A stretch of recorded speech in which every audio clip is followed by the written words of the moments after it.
Born between 1985 and 1995, you experienced something no generation before or after will ever understand. You're the bridge, the last analog children, the first digital adults.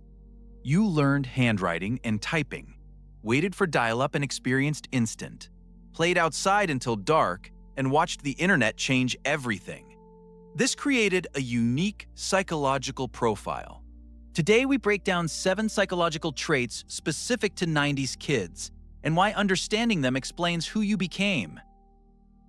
Context first. You were born into a world in transition. Cold War ending. Parents believed history was over. The future looked stable. They raised you with that promise. Then, everything changed. Trait 1. Early autonomy. The latchkey generation. Both parents worked. Daycare was expensive. You came home alone, made your own snack, did homework unsupervised. Sociologist Linda Lytle Holmstrom studied latchkey children. Findings: exceptional self-reliance developed early, problem-solving skills, resourcefulness, but also difficulty asking for help because no one was there to offer it. Pattern check. Do you wait until near collapse before admitting you need support? Feel almost ashamed to ask for help? That's not strength. That's a vestige from the kid who had no other choice. Trait 2.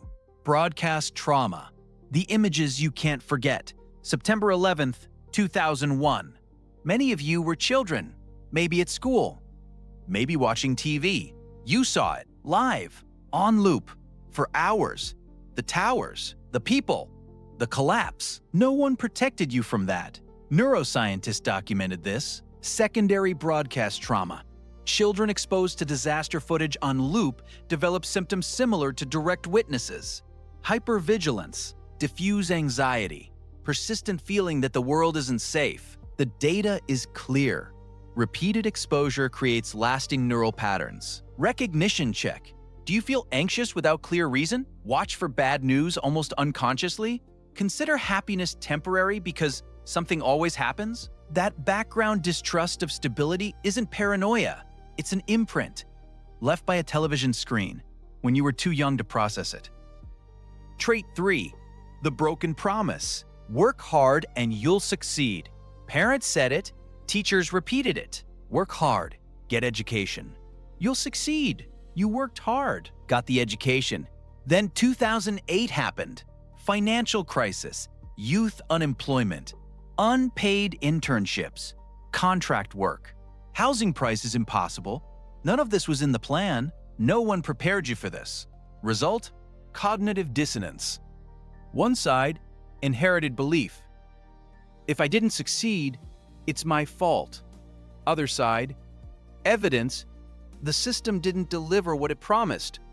This tension between personal blame and systemic failure. Many 90s kids still carry it, never named, never resolved. Trait 4. Hyper-adaptability. Surfing constant change. Count what you learn to use. Dial-up internet, CD-ROMs, first cell phones, limited texts, social media emergence, smartphones, now AI. No other generation adapted to this many technological revolutions in this short time. Psychologist Larry Rosen calls it digital plasticity. Your brain developed exceptional adaptability. You learn fast, adopt new tools intuitively, navigate interfaces without manuals. Competitive advantage. But this superpower has a cost. Change fatigue, feeling of constantly relearning, never resting on what you know. Pattern check. Do you sometimes feel the world changes faster than you can keep up? That each time you master something, it's already obsolete? That's not incompetence. That's exhaustion from a lifetime of adapting. Trait 5. Nostalgia as refuge. Why the 90s feel golden. Cassette tapes you rewound with a pencil. Video games you couldn't save. Shows you only watched once. Friends you called on landlines, hoping their parents didn't answer. These memories have unusual power. Psychologist Christine Bacho researched this.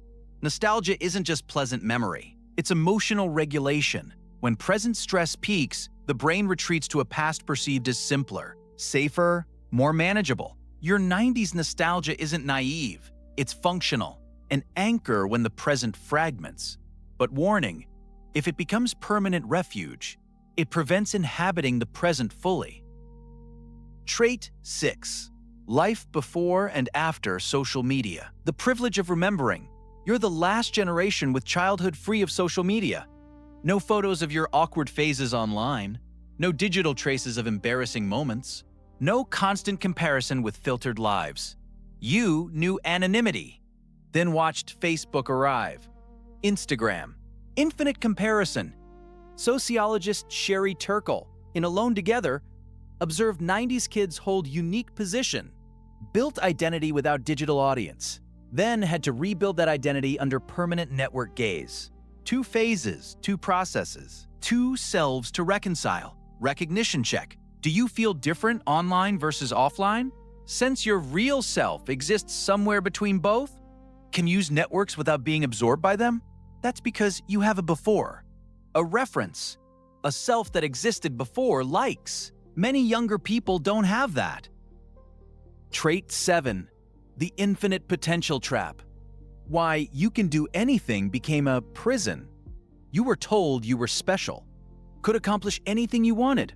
Only obstacle was your imagination, good intention, hidden poison. If you can do anything, every choice closes 1,000 doors.